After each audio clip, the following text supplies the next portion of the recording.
O Daniel Lopes Souza, que mandou essa pergunta, ele diz assim: por que eu devo estudar a Bíblia se a letra mata, mas o Espírito vivifica?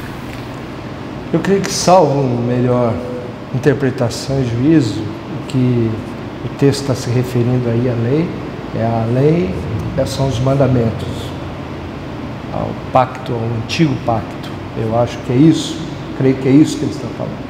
Realmente, a lei, ela aponta o pecado, ela mostra o que está errado, como um espelho para a pessoa se ver. E o Espírito é aquele que vai aplicar a graça e o Evangelho de Deus na salvação das pessoas. Eu creio nesse aspecto é que eu entendo esse texto, que se você for basear e tentar se salvar obedecendo o que a lei manda, você jamais, porque vai conseguir entrar no céu, porque a Bíblia diz de uma maneira indireta que nenhum homem é capaz de guardar perfeitamente a lei de Deus a ponto de guardar esse pacto das obras e ser salvo. Para mim, esse texto caminha nessa direção. O grande aspecto, acho que está por trás dessa pergunta é que há muitos segmentos religiosos hoje que tentam trabalhar a questão da letra como a palavra de Deus objetiva e o Espírito como a experiência subjetiva, dando a impressão seguinte, que se você é um cara espiritual, então você não é muito dado a estudo da Bíblia, você é muito mais dado aos sonhos, visões, revelações, às questões mais subjetivas de uma intimidade intimista com Deus.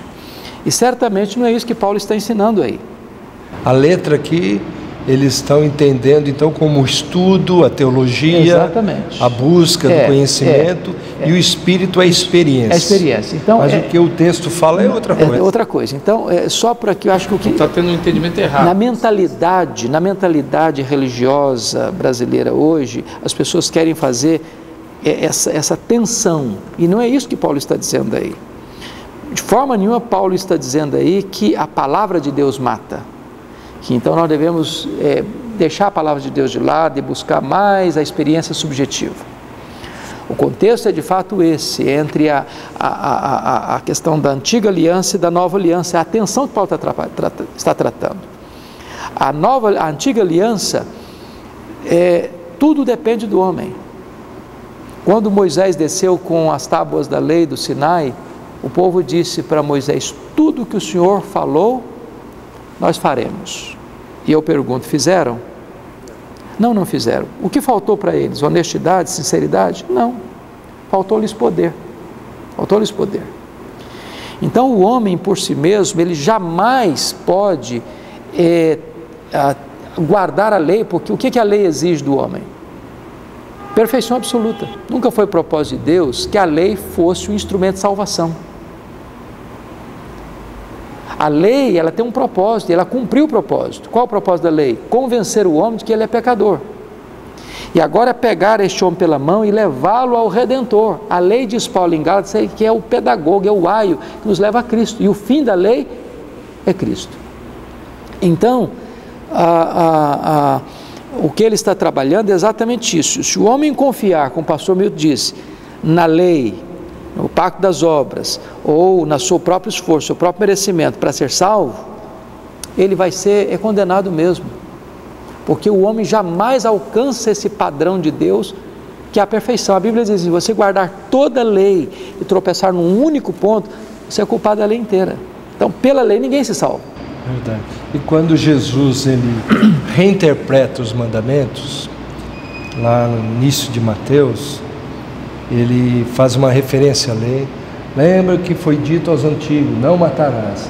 Eu, porém, vos digo: aquele que pensar ou chamar seu irmão de louco e tal, será réu e tal.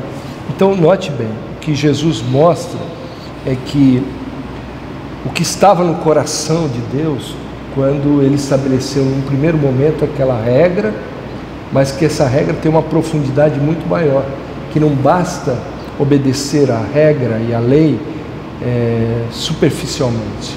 Existe uma profundidade E esse em tudo isso. texto de Jesus, né, reverendo Milton, quando Jesus disse, ouviste o que foi dito, eu porém vos digo, Jesus não está contrapondo o Velho Testamento com o Novo Testamento.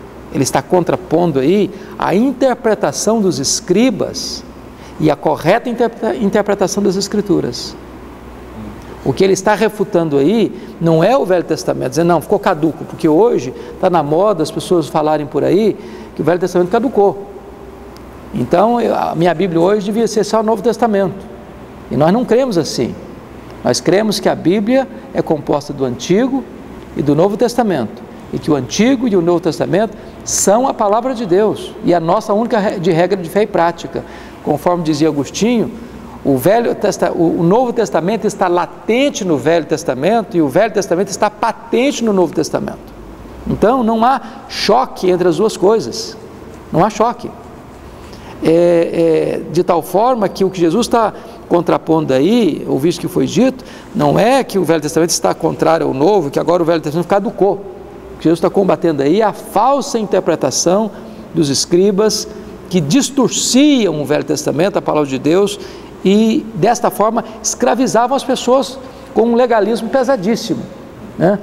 E o que está acontecendo hoje no meio religioso é exatamente isso. As pessoas estão impondo um fardo sobre as pessoas, legalista, leis mais leis, preceitos mais preceitos, atando um fardo terrível que as pessoas não suportam. Por quê? Porque elas não estão dando a palavra de Deus para o povo, elas estão dando palavras de homens, elas estão interpretando de forma equivocada e achando que essa interpretação de forma equivocada é o conteúdo da palavra de Deus.